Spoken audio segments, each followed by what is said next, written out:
Aujourd'hui, nous allons voir deux notions. Donc, premièrement, nous allons montrer comment est-ce qu'on applique le théorème de la bijection pour montrer qu'une équation admet une unique solution. Et en second lieu, en fait, on va voir comment est-ce qu'on utilise la méthode par dichotomie pour encadrer cette solution.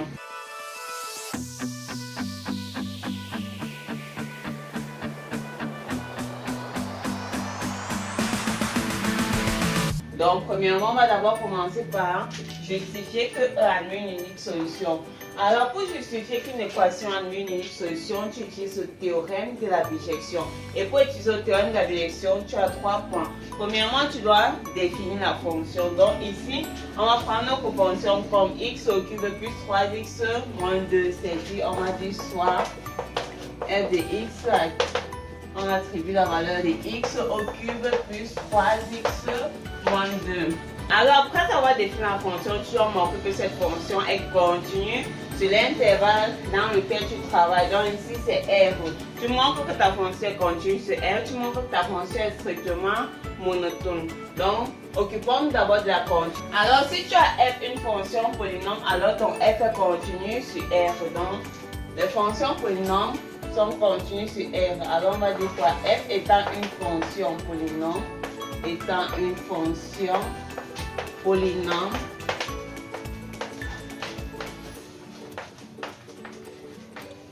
virgule, f est continue sur R.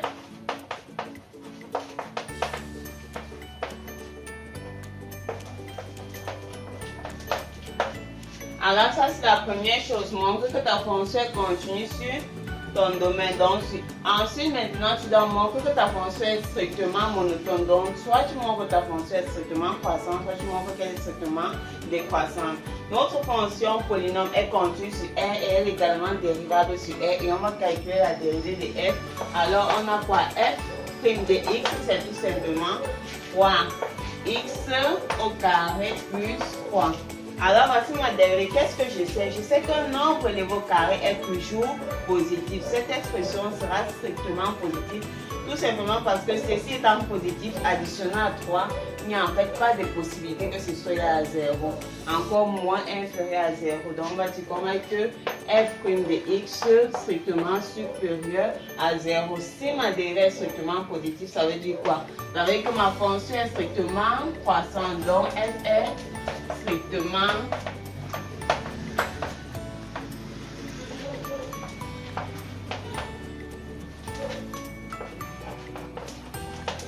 croissante.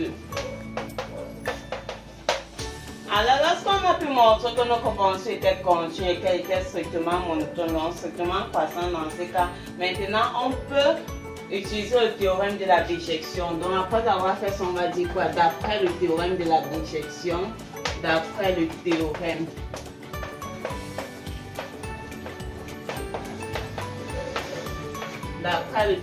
de la bijection,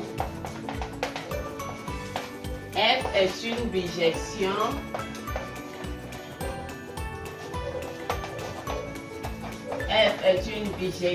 de R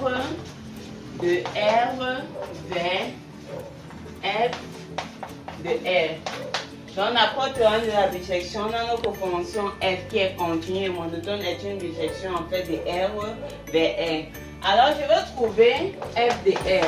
Ma fonction étant strictement croissante, mon ensemble de départ, c'est quoi? C'est tout simplement R, je calcule la limite en moins et en plus l'infini.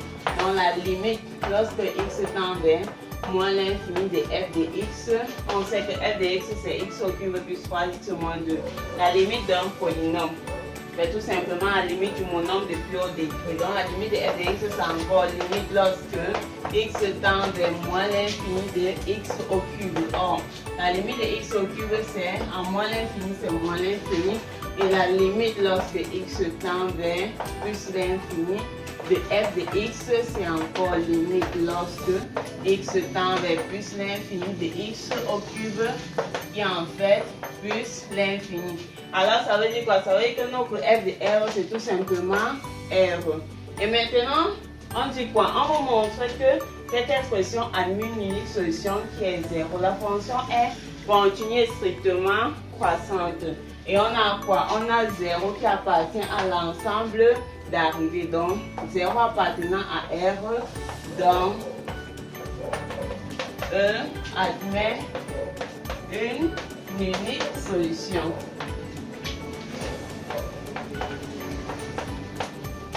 Solution sur R. Donc voilà comment tu utilises le théorème de la bijection pour montrer qu'une équation a une unique solution. Alors à part le théorème, tu peux utiliser le corollaire. On a dit que le corollaire c'était l'application du théorème dans un cas particulier. Donc utiliser le corollaire, ça veut dire au lieu de calculer l'ensemble d'arrivées, c'est dire donc lorsque tu dis que f réalise une bijection, tout ce que tu as fait c'est de trouver un A et B qui appartient à R. Donc tu trouves un A et un B qui appartient à R. A étant inférieur à B de telle sorte que f de A fois f de B soit négatif. Alors maintenant, pour déterminer un encadrement, on demande un encadrement d'amplitude z exposant 3, c'est tout simplement dire on veut encadrer notre solution avec 3 chiffres après la virgule. Alors pour faire ceci, tu as deux méthodes. Soit tu utilises la méthode par balayage, qui est une méthode également très efficace, soit tu utilises tout simplement la méthode par dichotomie. Donc pour aujourd'hui, on va s'attarder sur la méthode par dichotomie. Alors, on a notre f de x qui est égal à x au cube plus 3x moins 2. Donc, la première chose, c'est de trouver un intervalle. Si on passe sur la base que notre unique solution, c'est x0, je dois déjà trouver en fait le changement des signes, donc un a et un b. Donc, lorsque je calcule f de 0, c'est moins 2. F de 0, c'est moins 2. Si je calcule f de 1, en calculant f de 1, j'ai f de 1, ça en fait 2. Donc, si on quitte un signe positif ou un signe négatif, notre conséquence strictement croissante, ça veut dire qu'il y a déjà l'image, donc notre 0 qu'on cherche et à quelque part là. Ça veut dire que notre x0 doit être situé entre 0 et 1. Donc, il est dans cet intervalle. Maintenant, étant donné qu'on va demander un encadrement à 10 exposant moins 3, on va utiliser la dichotomie. Pour utiliser cette méthode, la première chose, c'est de trouver le milieu de ton intervalle. Donc, c'est dire quoi? C'est dire 0 plus 1 sur 2, c'est 1 demi. Maintenant que tu as trouvé ceci, tu divises ton intervalle en deux. Dire que x0 appartient à cet intervalle, c'est dire que x0 appartient. Je divise mon intervalle de 0 à 1 demi, union de 1 demi à 1. Dès que tu as divisé ton intégrale, maintenant c'est de trouver entre cet intervalle et celui-ci où est-ce que mon x0 se trouve. Et pour trouver l'intervalle qu'il te faut, ton x0 va se trouver dans l'intervalle où il y aura en fait des... Lorsque je calcule f de 0, c'est négatif. Si je calcule f de 1 demi, c'est positif, c'est ici. Donc ça se trouve en fait dans l'intervalle où il y a deux signes différents, négatif et positif. Parce que pour qu'il y ait le 0, il faut qu'on quitte d'un signe négatif vers un signe positif. On ne connaît pas sa valeur fixe. Alors, arrivé à ce niveau, tu fais quoi? Tu calcules tout simplement f de 1 demi. Donc on va calculer f de 1 demi pour voir si c'est négatif ou positif. Alors en calculant f de 1 demi, ceci-là est inférieur à 0. Ça veut dire quoi? Ça veut dire que ici f de 0 est négatif, f de 1 demi est négatif. On laisse ça. Donc voilà où se trouve notre x0. Donc notre x0 est compris entre l'intervalle 1 demi et 1.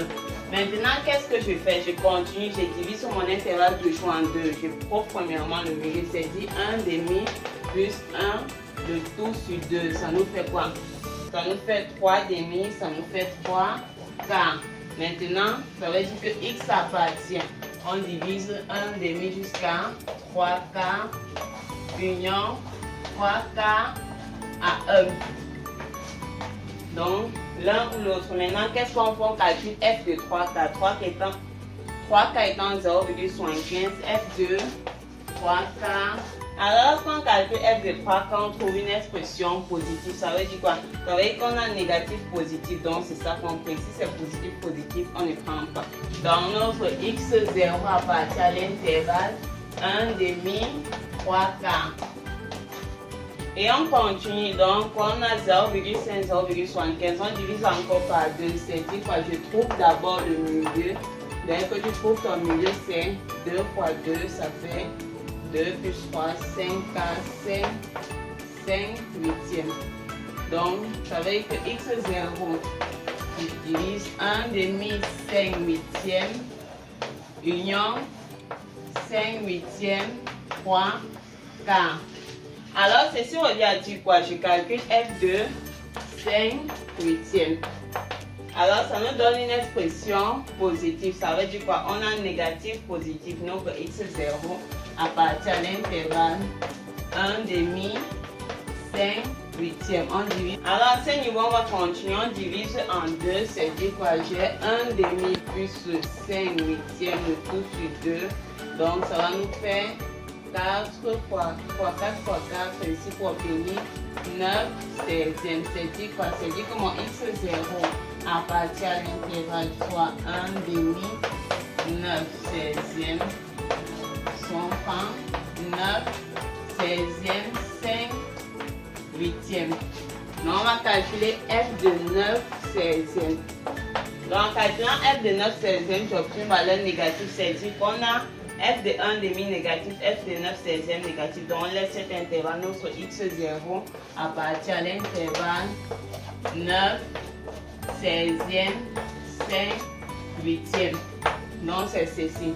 Alors à ce niveau, tu peux t'arrêter. 9 16e, ceci ça encore dit tout simplement que x0 appartient à l'intervalle 0,5625 et le 5 8e c'est 0,625.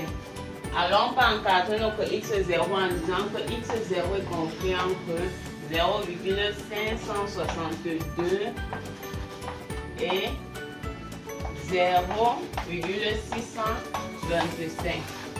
Donc tu peux t'arrêter là où tu peux continuer pour avoir tout simplement un intervalle plus précis de x0. Donc à part cette méthode, tu as également la méthode par balayage qui livre également un résultat très précis. Merci d'avoir regardé la vidéo. Si tu as aimé, n'oublie pas de mettre un pouce en l'air et de t'abonner si ce n'est pas encore le cas. Nous publions notamment les mercredis et les samedis. Et si tu as une notion de cours que tu aimerais qu'on aborde, mets juste en commentaire et nous ferons une vidéo dessus. À la prochaine.